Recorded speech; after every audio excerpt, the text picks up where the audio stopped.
দেশের উপকূলীয় সীমান্ত সুরক্ষায় কোস্ট গার্ডের গুরুত্বপূর্ণ ভূমিকা আবারও প্রমাণ করেছে। মায়ানমার সীমান্ত থেকে পণ্য পাচারের আড়ালে মাদক চোরাচালানের এক বড় ধরনের প্রচেষ্টা নস্যাৎ করেছে বাংলাদেশ কোস্ট গার্ড। বিপুল পরিমাণ পণ্য সামগ্রী সহ আটক করা হয়েছে ৩ পাচারকারীকে। ২১শে সেপ্টেম্বর ২০২৫ রবিবার দুপুরে কোস্টগার্ড মিডিয়া কর্মকর্তা লেফটেন্যান্ট কমান্ডার সিয়াম উল হক এক প্রেস বিজ্ঞপ্তিতে জানিয়েছেন এই সফল অভিযানের কথা। গোপন সূত্রে কোস্টগার্ড জানতে পারে যে একটি অসাধু চক্র বাংলাদেশের পণ্য মায়ানমারে পাচার করে তার বিনিময়ে ইয়াবা, মদসহ বিভিন্ন মাদকদ্রব্য দেশে নিয়ে আসার পরিকল্পনা করছে।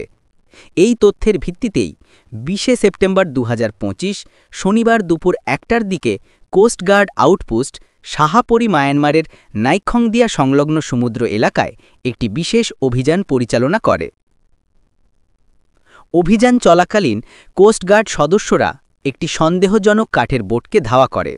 তল্লাশি চালিয়ে তারা দেখতে পান বোটটিতে অবৈধভাবে শুল্ক কর ফাঁকি দিয়ে মায়ানমারে পাচারের উদ্দেশ্যে নেওয়া হচ্ছিল বিপুল পরিমাণ পণ্য।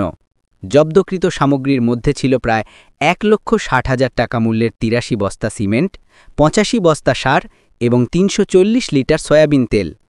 এই সময় পাচার কাজে ব্যবহৃত কাঠের বোটটি সহ ৩ জন পাচারকারীকে হাতে নাতে আটক করা হয়। আটককৃত পাচারকারী ও জব্দকৃত মালামালের বিরুদ্ধে আইনানুগ ব্যবস্থা গ্রহণের প্রক্রিয়া চলছে বলে কোস্টগার্ড জানিয়েছে। লেফটেন্যান্ট কমান্ডার সিয়াম উল হক আরও জানান, দেশের সীমান্ত সুরক্ষিত রাখতে এবং চোরাচালান রোধে কোস্টগার্ড ভবিষ্যতেও এই ধরনের অভিযান অব্যাহত রাখবে।